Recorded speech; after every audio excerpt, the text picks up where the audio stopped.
ওই যে জামাত দেখেন, জামাত কিন্তু জামাতের নেতাকে তারা ঠিক মতো করে বের করে নিয়ে গিয়েছে।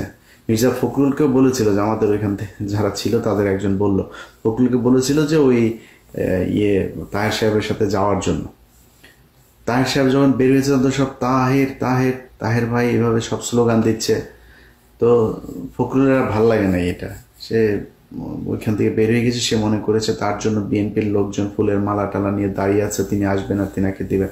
আর ভাই ফখরুল ভাই, আপনার দলের যে এই আন্তর্জাতিক বিষয়ক সম্পাদক যিনি লন্ডন থেকে এসেছেন এখানে, সে প্রতিবার এই সময় আসেন, তারা কখনো খুব ভালো করে এখানে দেখা যায় না। এইবার খুব তিনি উত্তেজনা নিয়ে আছেন। আপনি যখন বের হবেন তখন তিনি তার নেতাকর্মীদের নিয়ে আরেক জায়গায় সরে গিয়েছিলেন। এই পুরো ঘটনাটা একটা প্ল্যানিং গেম হিসাবে আজকে ঘটেছে।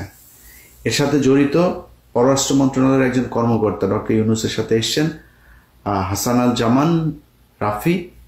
এটার সাথে জড়িত লন্ডন থেকে যিনি এসেছেন আনোয়ার হোসেন খোকন। আজ থেকে 3 দিন আগে তাদের বৈঠক হয়েছে। সেই বৈঠকে এই যে আজকে যে এদেরকে এনসিপির ছেলেপেলেগুলোকে পেটানো হবে এইভাবে, এটা আরো বড় ধরনের করার তাদের প্ল্যান ছিল। এটা একটা গতকালকে একটা মিটিং হয়েছে, সেই মিটিংয়ের ব্যাপারে তাদের পরিকল্পনা হয়েছিল যে এই আমরা তোমাদের নেতাকে নিয়ে কিছু বলবো না, তোমরা আমাদের নেতারে নিয়ে কিছু বলবো না, আমাদের শত্রু হচ্ছে ডক্টর ইউনূস আর হচ্ছে গিয়ে জামাত ইসলাম। সো জামাত ইসলাম আর ইউনূসে নিয়ে বলবে, আর এরা দুজনের স্লোগান তো এখন একই রকম, রাজাকার রাজাকার। আপনি কালকে জ্যাকসন হাইটে যদি বিএনপি আর আওয়ামী লীগের যে মিছিলটা দেখেন, যে ইয়েগুলো, সে মাঝখানে গিয়ে আনোয়ার হোসেন খোকন মানে বীরত্বের সাথে দুই পক্ষকে তিনি দুই দিকে সরিয়ে দিচ্ছেন, একদম মিশে মিশে মনে হচ্ছে ঈদের কোলাকুলি করছে। এই যে আওয়ামী লীগের সাথে আপনি এই সমঝোতা করলেন, আওয়ামী লীগের লোকজনকে আপনি করলেন যে তোমাদেরকে নিয়ে কিছু বলবো না, তোমরা আমাদের শত্রু না, আমাদের শত্রু খালি ইউনূস আর এদের শত্রু জামাত ইসলাম। সে খালেদা জিয়ারে 2 বছর জেল খাটাইছে, তখন এই সমঝোতা করে নাই। তখন কোথায় ছিল এই বন্ধুগুলো? আনোয়ার হোসেন খোকন, তুমি এইখানে আসো, ওই বিভিন্ন দেশে দেশে গিয়া দাও, সেখান থেকে মাল নিয়ে তারপরে লন্ডনে ব্যাক করো, এগুলো আমরা জানি না।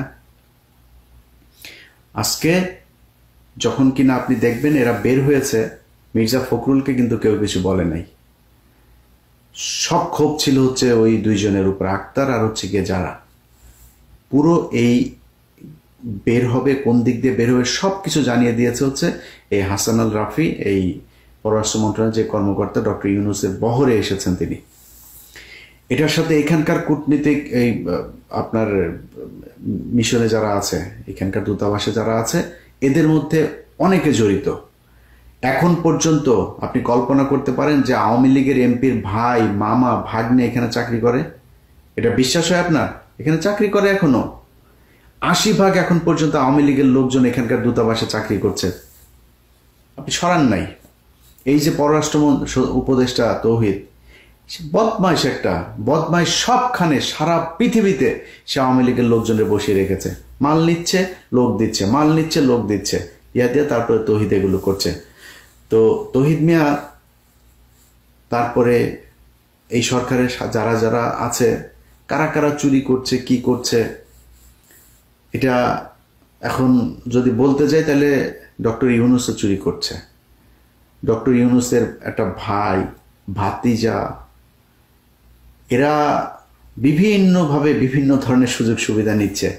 ডক্টর ইউনূস, আপনি দুদু খান, কিছুই বুঝেন না, আপনি একটা নিরীহ মানুষ, আহারে কিছু বুঝেন না।